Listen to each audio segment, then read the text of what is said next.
Nobody came to my graduation in software engineering. My dad said that was for boys, not girls. 2 weeks later, when I landed a great job in a giant tech company, my mom said my sister needed help finding a job. I answered, "Actually, my office was looking for someone, just not her." The auditorium had been packed with families that Saturday morning in May. I watched parents clutch flowers and siblings wave balloons while I sat alone in my folding chair, adjusting my cap for the 100th time. My phone stayed silent. No messages. No missed calls. Nothing. I had sent them the invitation 3 months earlier. I had called twice to remind them. My dad had laughed the first time, telling me I was wasting money on a degree that would never pay off. My mom had been quieter, but her silence carried the same message. My sister Veronica had rolled her eyes when I mentioned it during our last family dinner. They did not think software engineering was a real accomplishment. They did not think I belonged in technology at all. I walked across that stage alone. I shook hands with the dean alone. I took my diploma and smiled for the photographer alone. The family next to me invited me to join their celebration lunch, but I declined. I drove back to my apartment in Seattle and ate takeout Chinese food while scrolling through social media posts of my classmates with their proud families. That night, I decided something had to change. I was 26 years old and still seeking approval from people who refused to see me. I had spent my entire life trying to prove myself worthy of their attention, and it had gotten me nowhere. My father ran a successful commercial construction company in Portland, and he had always made it clear that technical work was beneath our family. My mother had spent her career in real estate, and she had raised us to value appearance and connections over everything else. Veronica had followed their path perfectly. She had studied business administration, though she had barely passed. She had worked in marketing for a boutique firm for 6 months before getting fired for showing up late too many times. Since then, she had been living at home, trying different jobs that never lasted more than a few weeks. My parents treated her failures as temporary setbacks while treating my successes as lucky accidents. I had been the strange one, the daughter who preferred computers to cocktail parties. I had taught myself to code at 14 using library books and free online courses. I had worked 3 jobs to pay for community college, then transferred to a university program on a partial scholarship. I had graduated with honors and a job offer from Cloud Tech Systems, one of the largest cloud infrastructure companies in the world. The offer letter had arrived 2 days before graduation. Senior Technical Implementation Specialist. $85,000 a year plus benefits. A signing bonus of $10,000. I had cried when I read it, then immediately called my parents to share the news. My father had been in a meeting. My mother had said that was nice, then asked if I could help Veronica update her resume. Veronica had gotten on the phone and complained about how hard it was to find good jobs these days.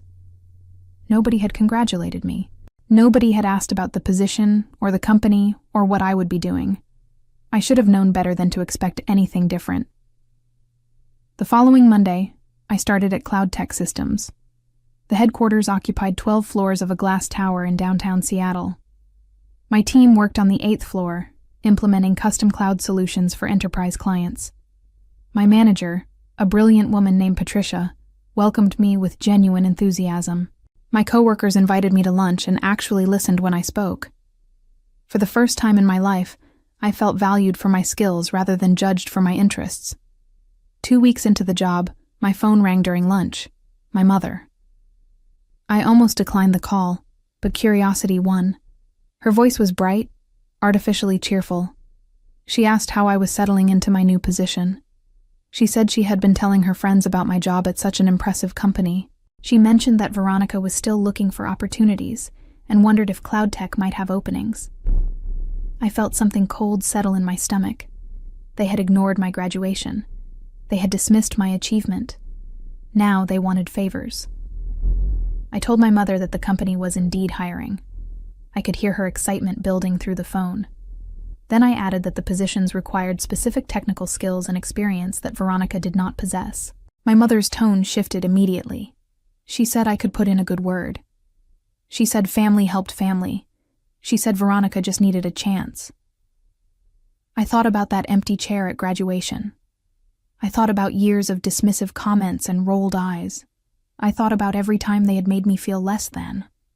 I told my mother that I would see what I could do, then ended the call. I had no intention of helping Veronica get a job at Cloud Tech. She had no technical background, no relevant experience, and no work ethic.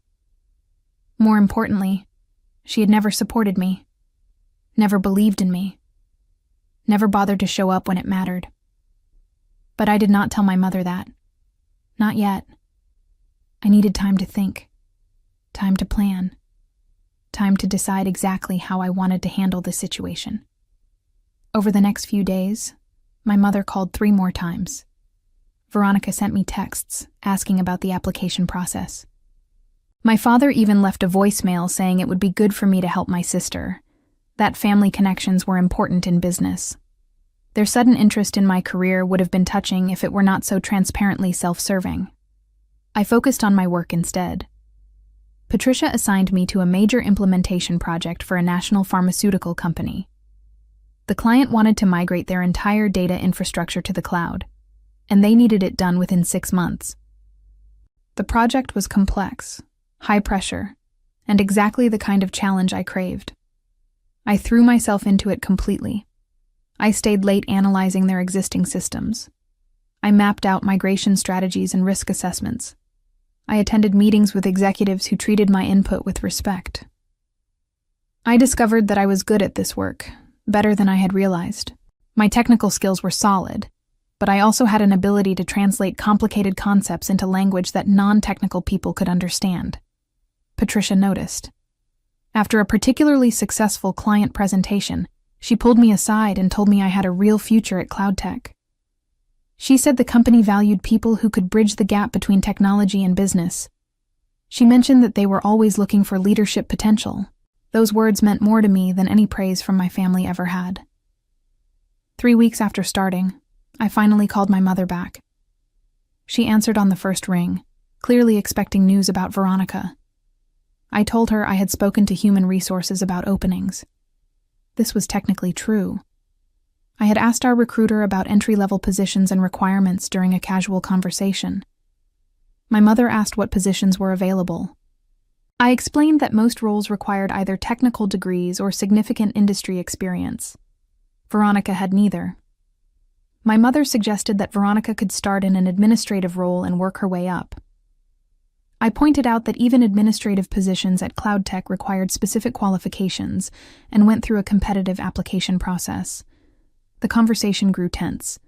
My mother said I was being difficult. She said I was letting my education go to my head. She said successful people help their families instead of making excuses. I felt my jaw tighten, felt that familiar frustration building. But I kept my voice calm. I told her that Veronica was welcome to apply through the normal channels. I gave her the website address. I said human resources reviewed all applications carefully. Then I ended the call before she could argue further. Veronica applied the next day. I knew because she sent me a screenshot of her application confirmation, along with a message asking when she should expect to hear back. I did not respond. I had not lied to my mother. Veronica could apply. Human resources would review her resume. They would see her lack of qualifications and reject her like they rejected hundreds of other unqualified candidates every week. I had not sabotaged her. I had simply refused to give her an unfair advantage. There was a difference, though I doubted my family would see it that way. The rejection email arrived in Veronica's inbox 4 days later. Standard response, polite but firm. No current openings matching her qualifications. They would keep her resume on file for future opportunities.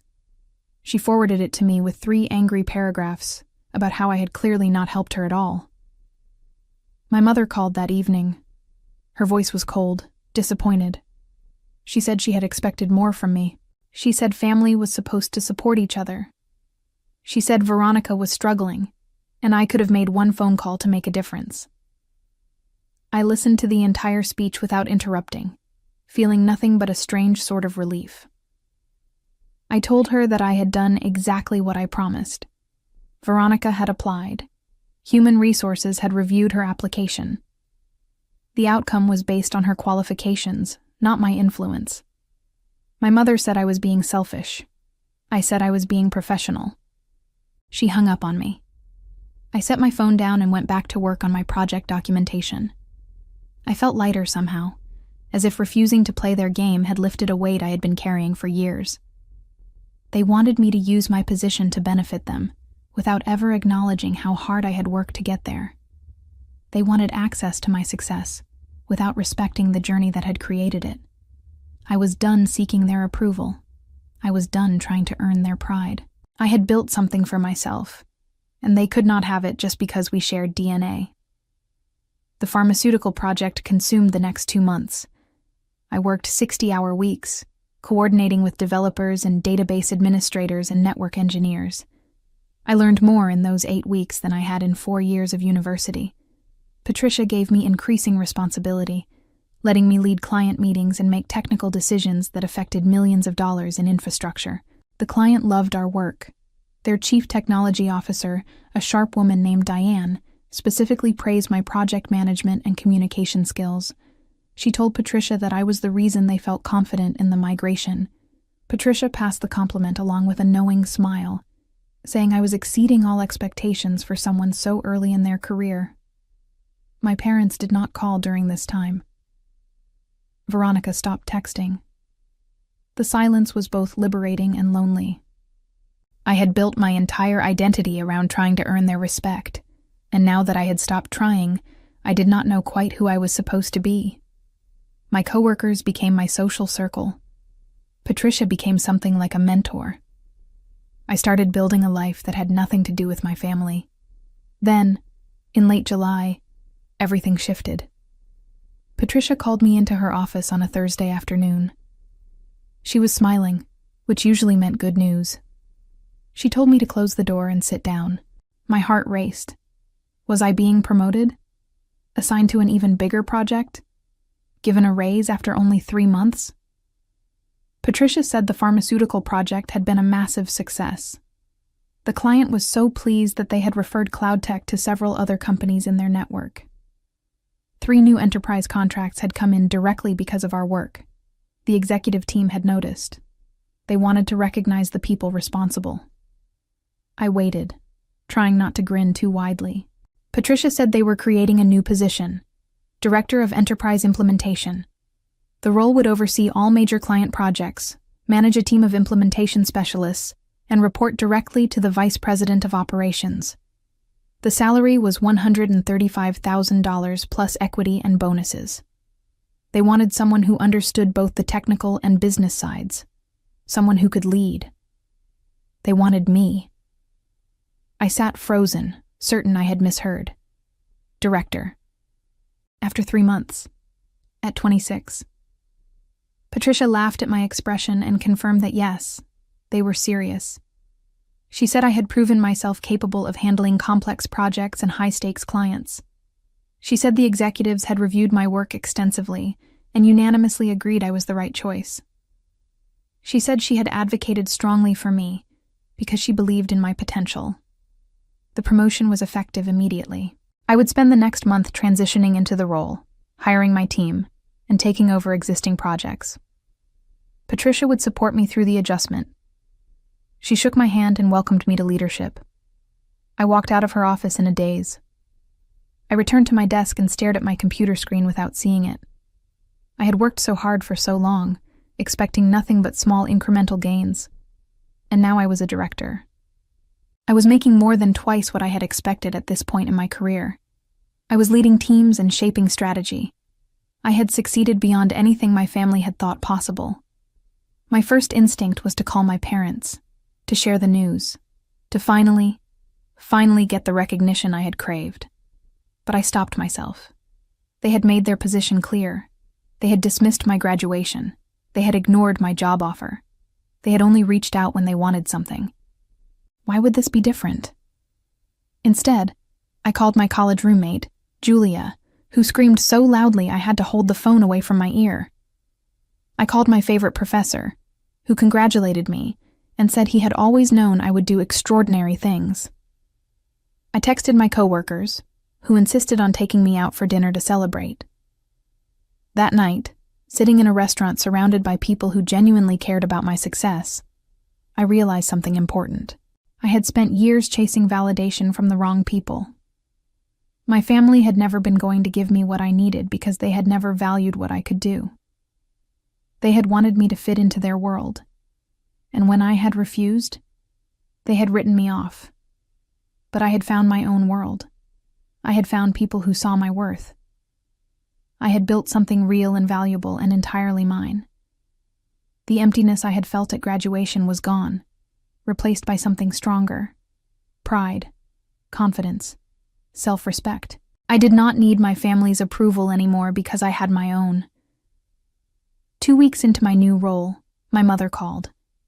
I was in a meeting, so I let it go to voicemail. She did not leave a message. She called again the next day, and the day after that.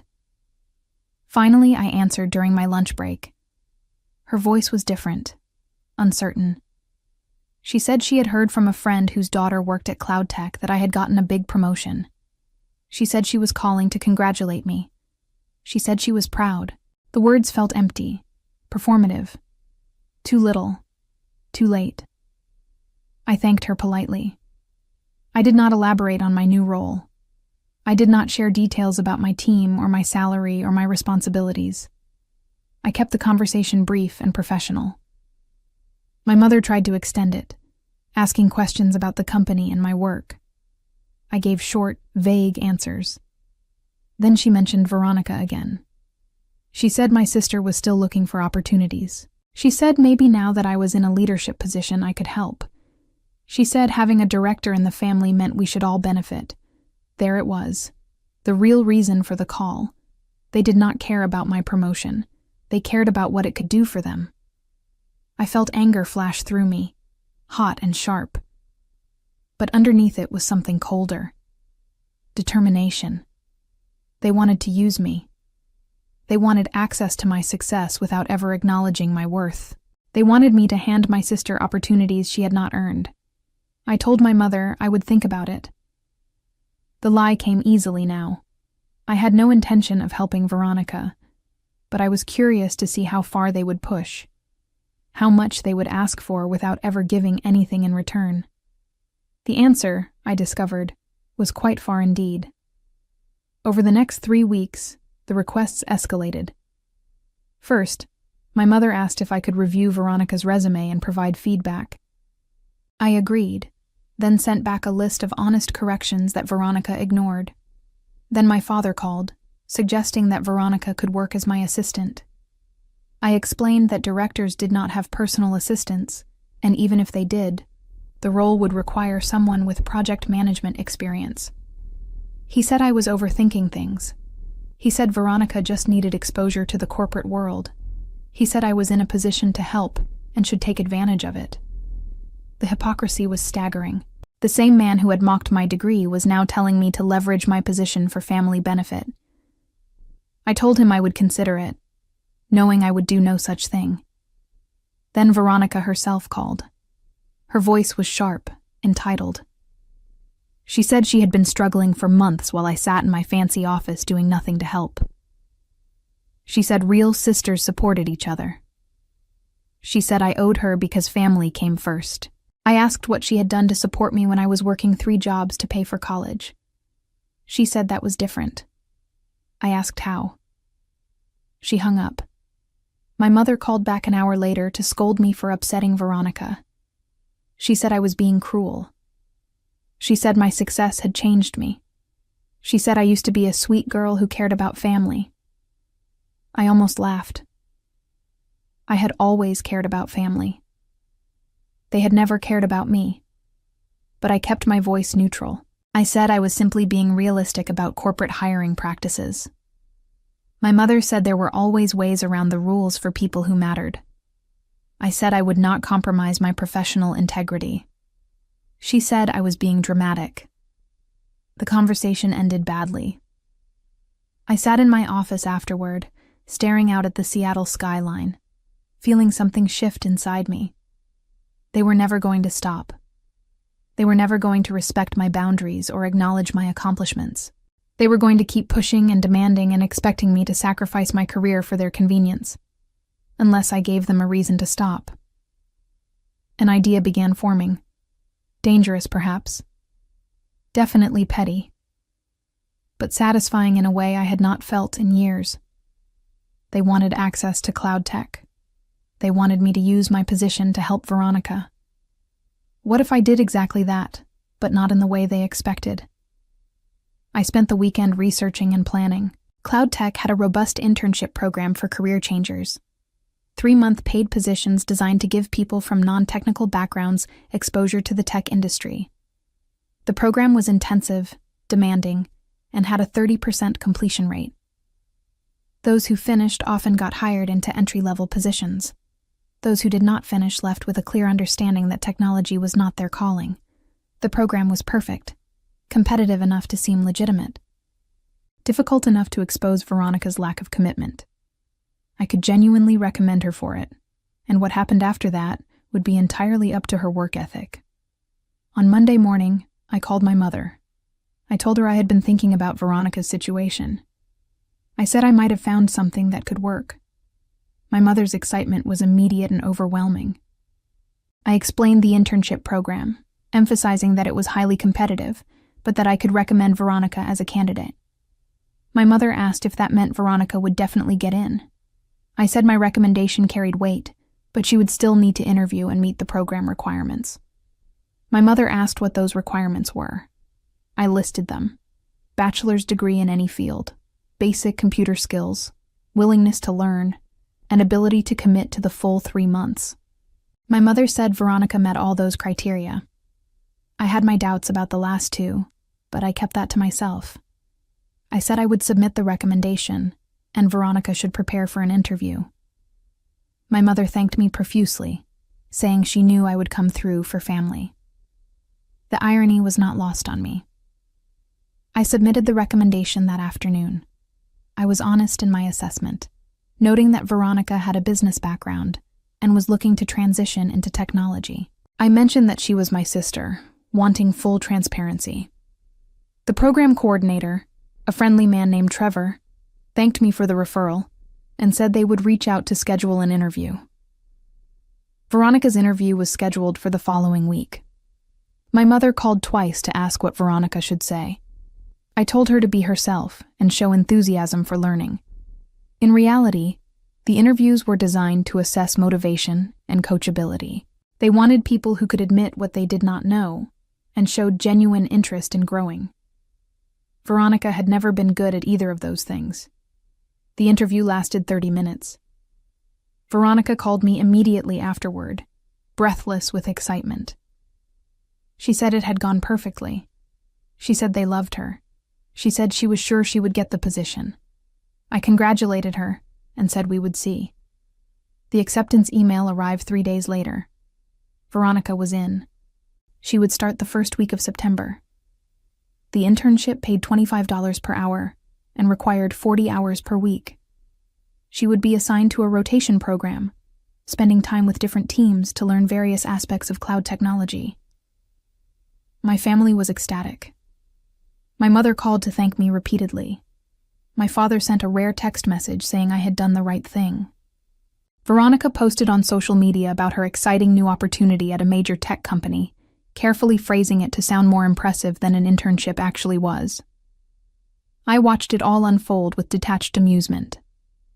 They thought I had given in. They thought I had finally put family first. They had no idea what was actually coming.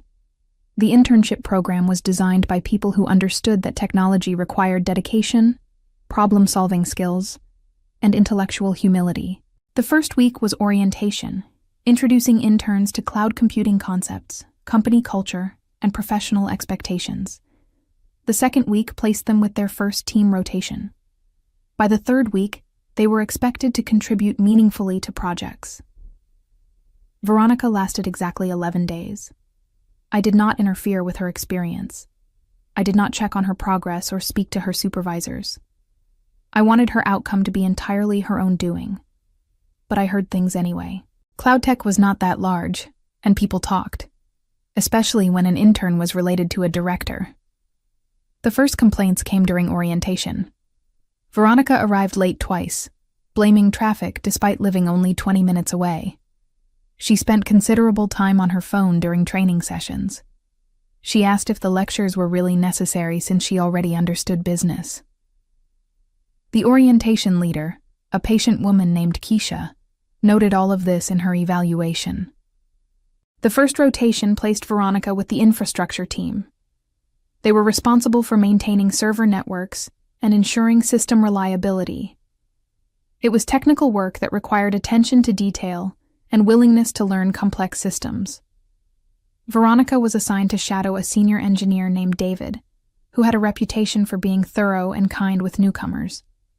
David tried. I heard about it from Patricia, who heard it from David's manager. He explained concepts carefully. He answered questions without judgment. He gave Veronica simple tasks to build her confidence. She responded by complaining that the work was boring. She said she had expected something more creative. She said she did not understand why she needed to learn about servers when she was more of a people person.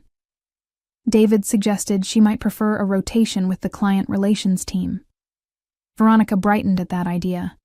She was transferred after only 4 days with infrastructure.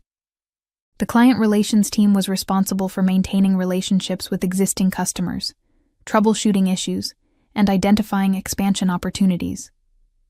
It required technical knowledge, excellent communication skills, and genuine interest in solving problems.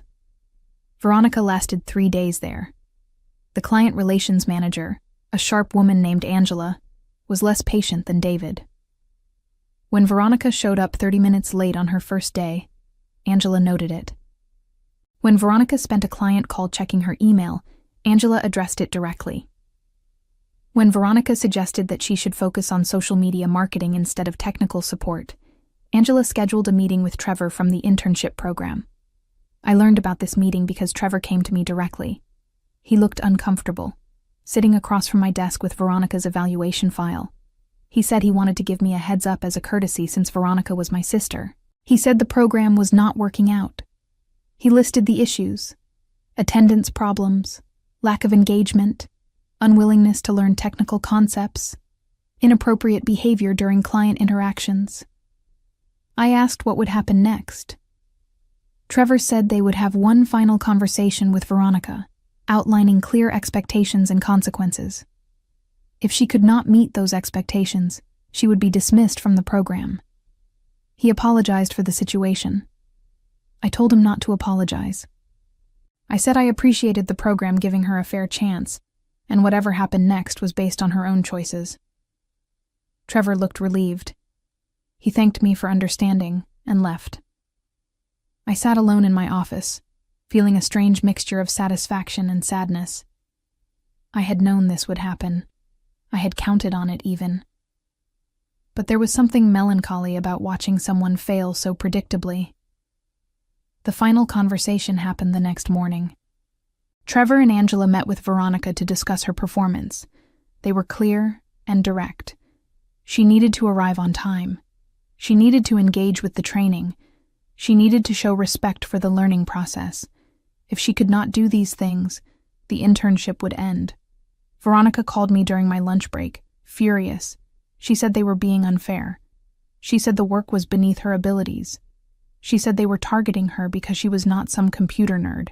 She said I needed to intervene and tell them to back off. I asked if she had been arriving on time. Silence. I asked if she had been paying attention during training.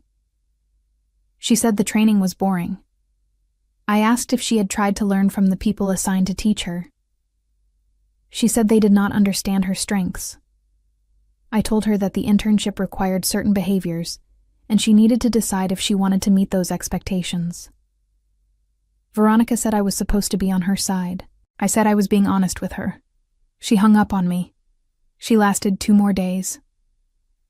On the 13th day of her internship, Veronica arrived 45 minutes late, offered no apology, and spent the morning complaining loudly about how technical work was not for everyone. Angela dismissed her before lunch. The termination was professional and documented. Veronica was paid for her time and escorted out by security. standard procedure for all departing employees. I was in a meeting when it happened. I learned about it an hour later when my mother called, screaming. She said I had sabotaged Veronica. She said I had set her up to fail. She said I had humiliated the family. I let her rant for several minutes before speaking. I said I had recommended Veronica for a legitimate program. I said she had been given the same orientation and support as every other intern. I said her dismissal was based on her own behavior, documented by multiple supervisors. My mother said I could have protected her. I asked why Veronica needed protection from basic professional expectations. My mother called me ungrateful. She said after everything they had done for me, I owed them more. I asked what exactly they had done for me. I asked if they had come to my graduation. I asked if they had congratulated me on my job offer. I asked if they had ever supported my career before they wanted something from it. The silence on the other end of the phone lasted several seconds. Then my mother said that was different. I asked how. She said I was being vindictive and bringing up old grudges. I said I was being honest about a pattern of behavior that had existed my entire life. My father got on the phone. His voice was cold, authoritative. He said I had disappointed them. He said family was supposed to help each other succeed, not tear each other down. He said I had deliberately put Veronica in a position where she would fail. I told him that was not true. I had given her an opportunity that hundreds of qualified candidates competed for. What she did with that opportunity was her choice. He said I was splitting hairs. He said I knew Veronica was not technical and should have found her something more suitable.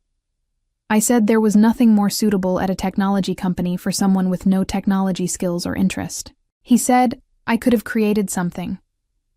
I asked if he meant I should have invented a fake job for my sister at the company I was trying to build credibility with.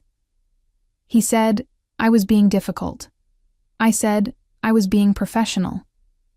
He said professionalism without loyalty meant nothing. I said loyalty without respect was worthless. He told me not to come home for Sunday dinner until I was ready to apologize. I said that would not be a problem since I had not been invited to Sunday dinner in 6 months anyway. Then I hung up. I sat in my office, hands shaking slightly. I had just burned bridges with my entire family.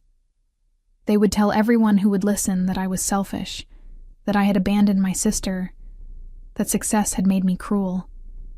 They would paint themselves as victims and me as the villain. Part of me felt sick about it, but a larger part felt free. Patricia knocked on my door an hour later. She had heard about Veronica's dismissal and wanted to check on me. I assured her I was fine. She said she was proud of how I had handled the situation, maintaining professional boundaries even when it was personally difficult.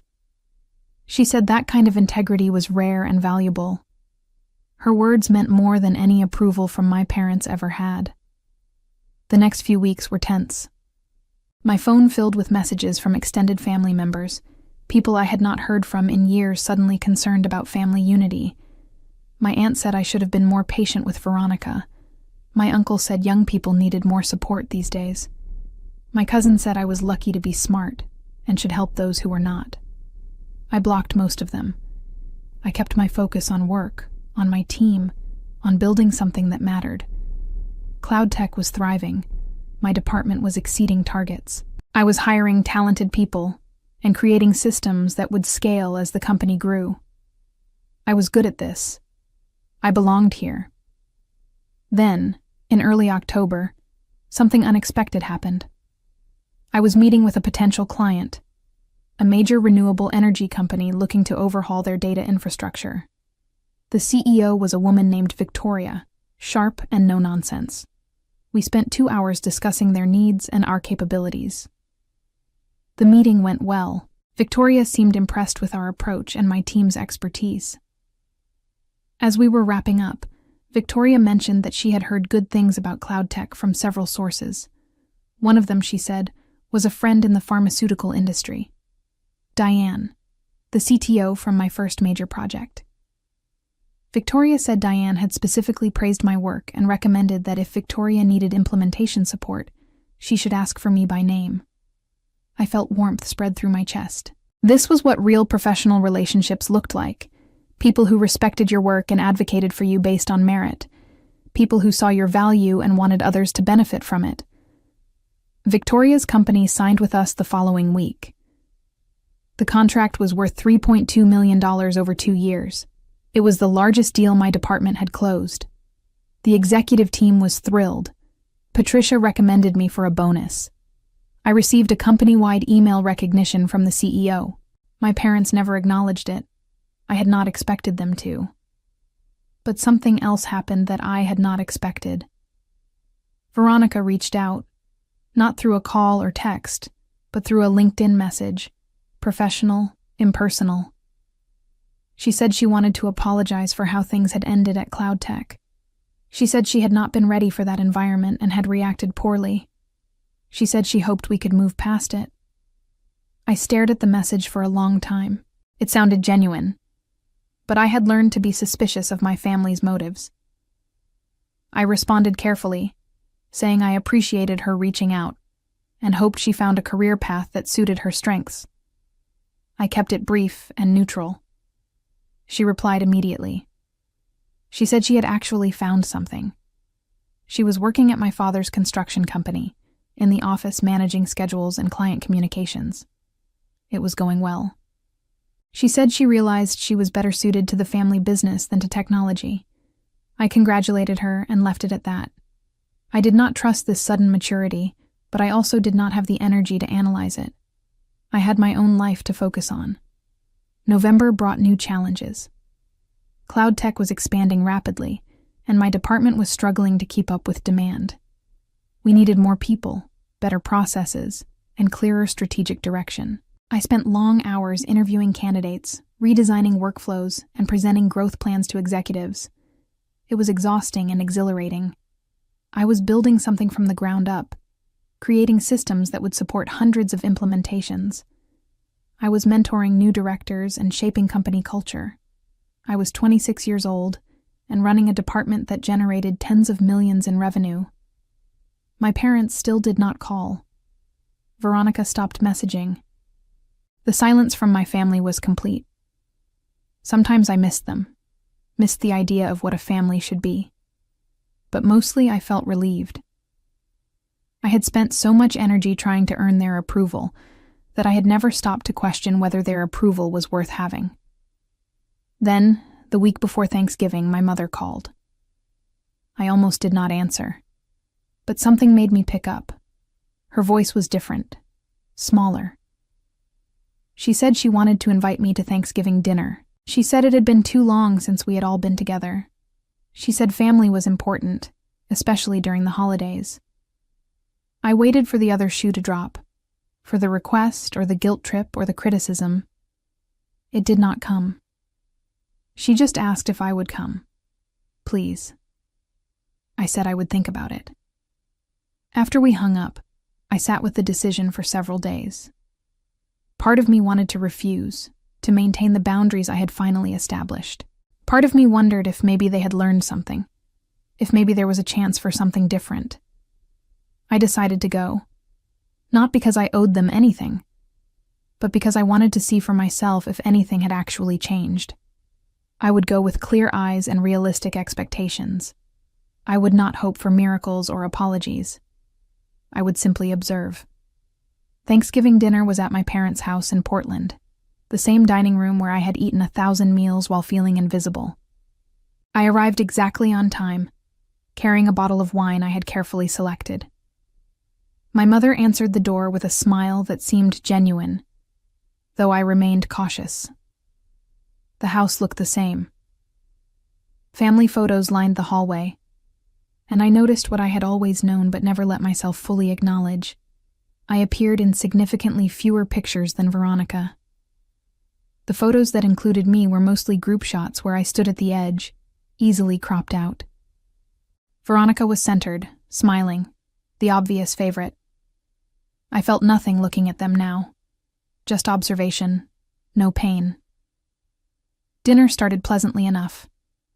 My father asked about work in vague terms, not really listening to my answers.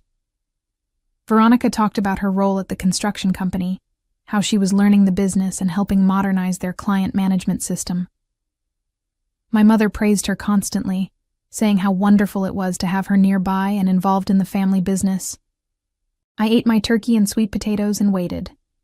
There had to be a reason for this invitation beyond holiday spirit. My family did not do things without purpose. Dessert arrived, pumpkin pie and coffee. My mother brought out a second bottle of wine. Then my father cleared his throat, the sound he always made before important announcements. I set down my fork and waited. He said they had been doing a lot of thinking lately. He said family was important and they regretted how things had unfolded over the past few months. He said they wanted to make amends and move forward together. I nodded, still waiting for the actual point. My mother took over. She said they had a proposition. The construction company was doing well, expanding into commercial development projects. They were at a point where they needed to modernize their operations, implement better technology systems, upgrade their infrastructure. They needed someone who understood both business and technology. They wanted to hire me. I sat very still, processing. This was not an apology. This was another request.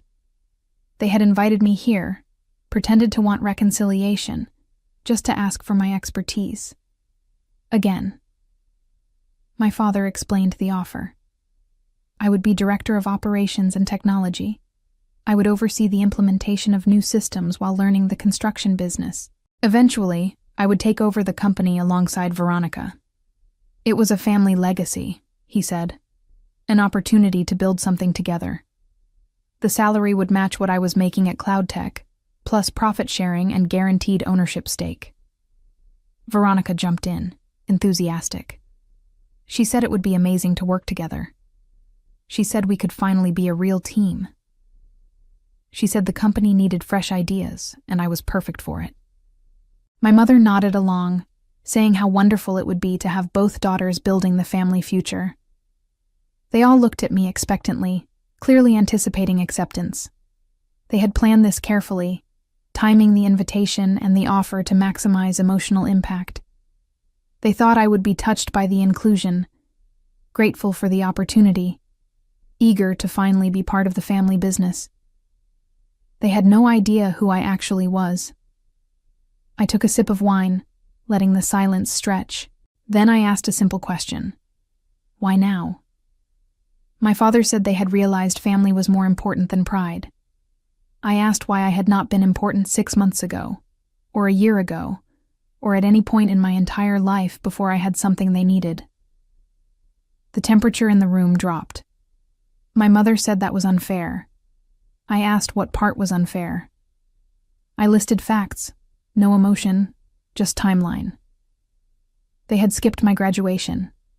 They had dismissed my job offer. They had only contacted me to demand I help Veronica. When that had not worked out, they had blamed me and cut contact. Now they needed technology expertise, and suddenly I was family again. Veronica said I was being dramatic.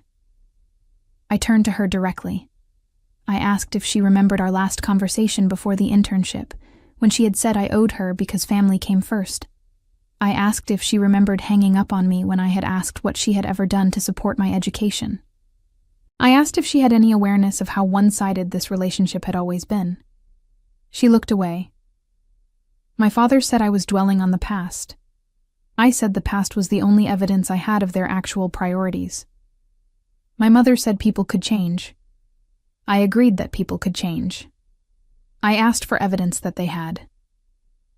My father's face was turning red, a sign I recognized from childhood. He said I was being disrespectful. I said I was being honest. He said I should be grateful they were offering me an opportunity. I said they should be grateful I had agreed to come to dinner.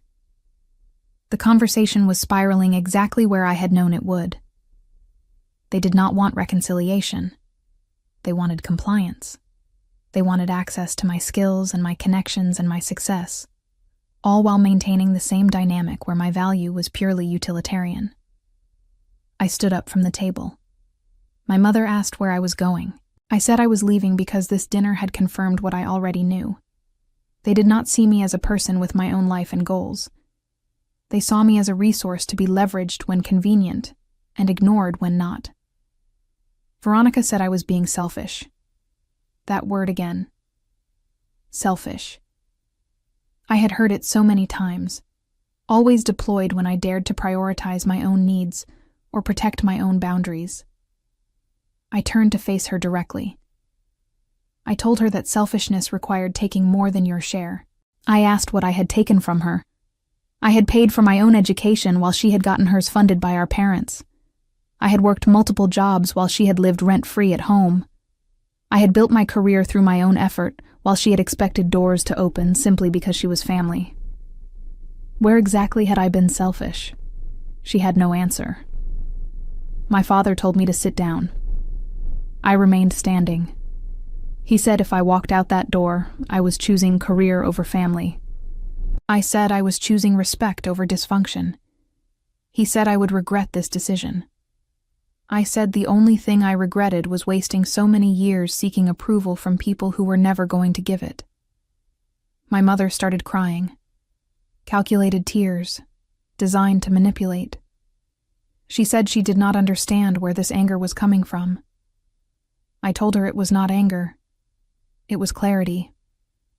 I had finally stopped confusing obligation with love, stopped mistaking tolerance for acceptance. They had taught me that family was supposed to support each other, but they had never applied that standard to themselves. I walked to the door. My father called after me, his voice sharp. He said I was making a mistake. He said I would come crawling back when I realized I needed them. He said blood was thicker than water, and I could not run from family forever. I turned back one last time. I told him he was right about blood being thicker than water, but he had the quote wrong. The full phrase was, "The blood of the covenant is thicker than the water of the womb." It meant that chosen bonds were stronger than biological ones. I had chosen Cloud Tech. I had chosen Patricia and my team and the life I was building. I was not running from family. I was running toward people who actually valued me. Then I left. I drove back to Seattle through the dark, feeling lighter with every mile. I had gone to that dinner hoping for change and received confirmation instead. They would never see me differently, because they did not want to. They wanted a version of me that existed to serve their needs. And when I refused to be that person, I became the villain in their story. I could live with that.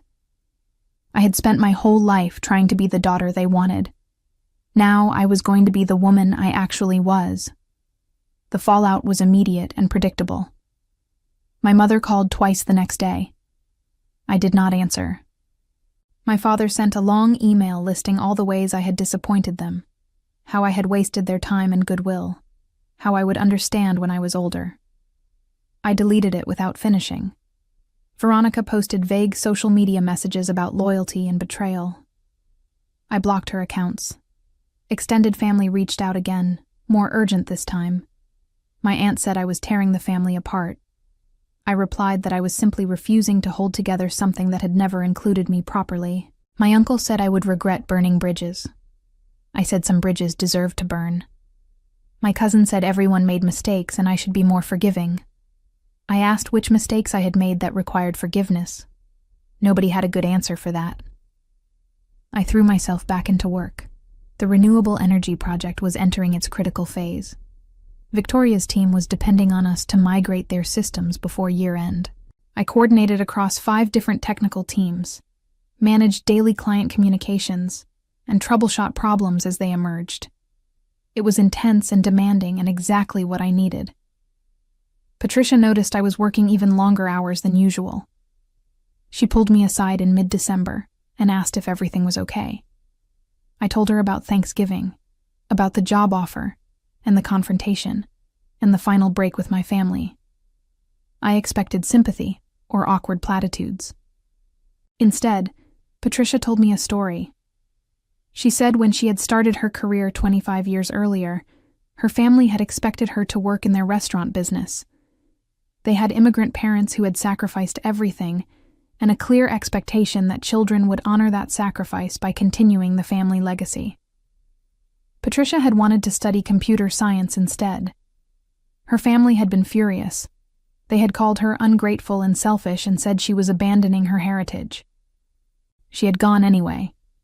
She had put herself through school and built her career, and yes, her family had eventually come around. But it had taken years. And in those years of estrangement, she had learned something important. You could not live someone else's dream of your life. She said I had made the right choice. She said family that only valued you for what you could provide was not actually family. She said I was going to be fine. I believed her. Over the next few weeks, I felt the weight I had been carrying start to lift. I stopped checking my phone obsessively for messages from my parents. I stopped rehearsing conversations in my head where I finally made them understand. I stopped hoping for a version of them that did not exist. The Renewable Energy Project completed successfully on December 20th. Victoria sent a personal thank you email praising the team's work and specifically mentioning my leadership. The client recommended us to 2 other companies in their industry network. My department closed the year having exceeded revenue targets by 18%. The executive team rewarded my performance with a significant bonus and another promotion. Senior Director of Enterprise Solutions, expanded team, larger budget, direct involvement in company strategy. At 26, I was the youngest senior director in cloud tech history. The announcement went out company-wide 2 days before Christmas. I spent Christmas alone in my Seattle apartment, and it was peaceful. I cooked myself a nice dinner. I video called Julia and other friends. I watched movies and read a book I had been meaning to finish. I did not miss the tension of family gatherings or the constant feeling of being judged and found wanting. On December 28th, I received a LinkedIn message from an unexpected source. Diane, the pharmaceutical company CTO from my first project. She said she had been following my career progression and was impressed. Her company was looking for a vice president of technology implementation. Would I be interested in discussing it? I stared at the message in shock. Vice president. At a Fortune 500 pharmaceutical company. It would be an enormous leap, even bigger than what I had already accomplished. The role would oversee all technology projects across the enterprise, managing a team of over 50 people, reporting directly to the Chief Information Officer. I responded that I would be very interested in learning more. We scheduled a call for the first week of January. I did not tell anyone at CloudTech yet, not even Patricia. I needed to understand the opportunity first. The call with Diane lasted 90 minutes. She was direct about what they needed. Someone who could bridge technical and business contexts, manage complex projects, build and lead large teams, and handle high-pressure situations with executive stakeholders. She asked about my experience, my management philosophy, my career goals. I answered honestly, drawing on everything I had learned over the past 8 months. At the end of the call, Diane said she wanted to move forward with a formal interview process. There would be multiple rounds, meetings with executives, presentations to leadership teams. It would take several weeks. I thanked her and said I looked forward to it. After we hung up, I sat in my office feeling something I had not felt in a long time. Pure excitement about my future. Not anxiety about proving myself or fear of disappointing anyone. Just genuine enthusiasm about possibilities. The interview process was rigorous. I met with the Chief Information Officer, the Chief Operating Officer, and eventually the CEO. I prepared presentations on technology strategy and implementation methodologies. I answered questions about team building and change management and scalability. Every person I met with was sharp, demanding, and genuinely interested in my capabilities. In early February, they made an offer. Vice President of Technology Implementation. Salary of $215,000, plus equity and performance bonuses. Relocation assistance if I wanted to move closer to their headquarters.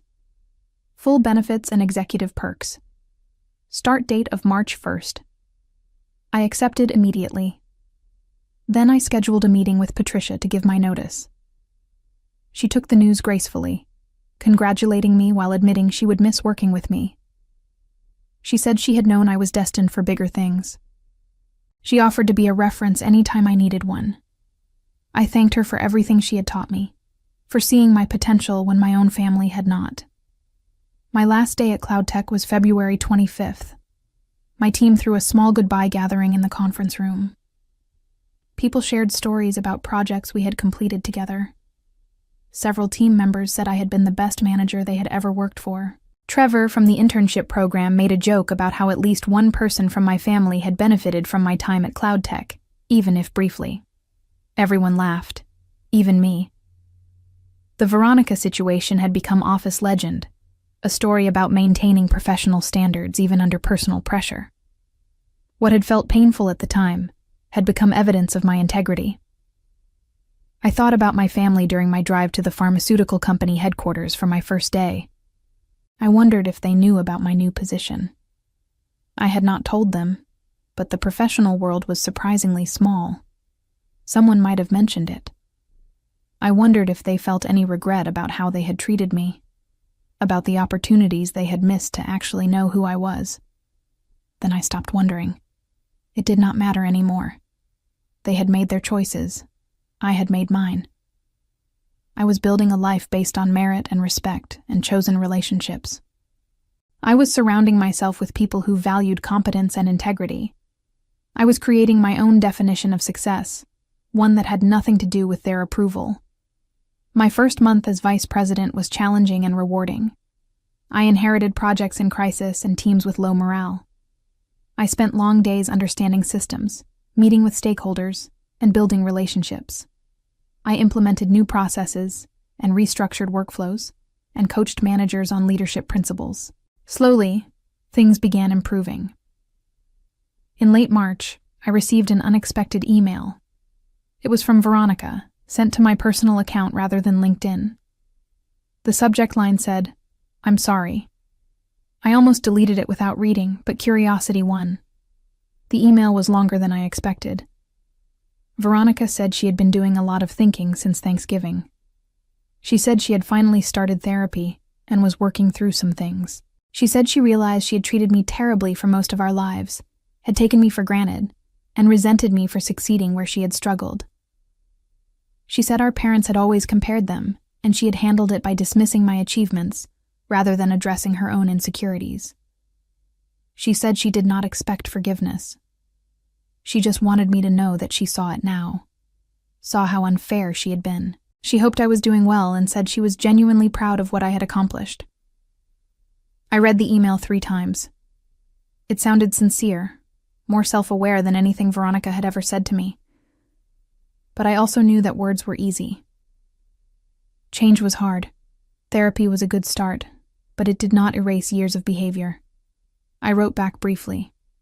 I said I appreciated her honesty and was glad she was working on herself. I wished her well. I did not offer reconciliation or suggest meeting up. I simply acknowledged her message and left it at that.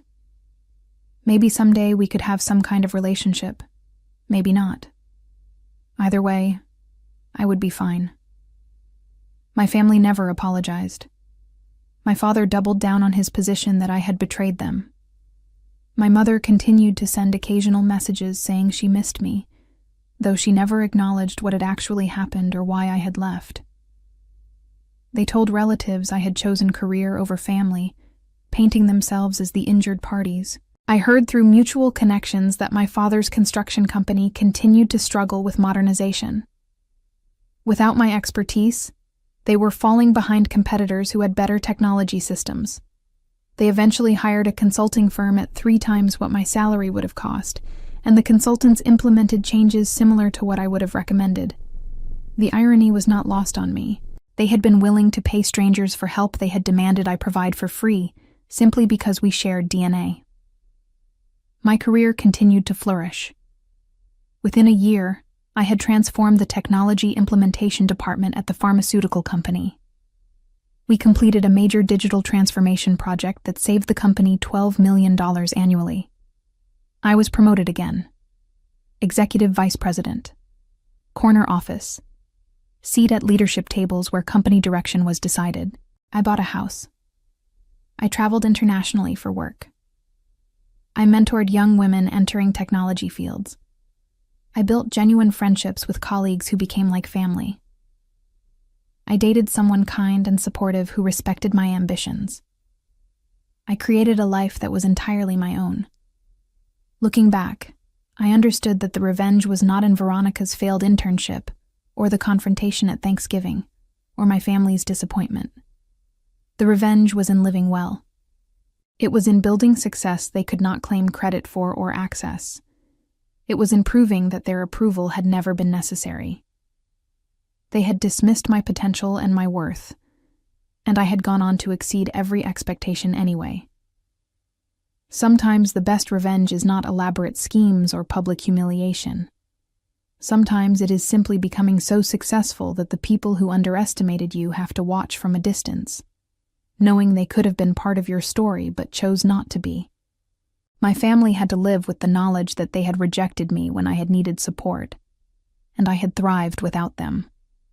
That was consequence enough. As I stood in my office overlooking the city on a spring afternoon, 5 years after that lonely graduation ceremony, I felt no anger toward my family, no bitterness, just peace. They had taught me an important lesson, though not the one they had intended. They had taught me that I did not need their validation to be valuable. They had taught me to build my own definition of success. They had taught me that sometimes the family you choose is stronger than the family you are born into. I had stopped chasing their approval and started earning my own. That shift had changed everything.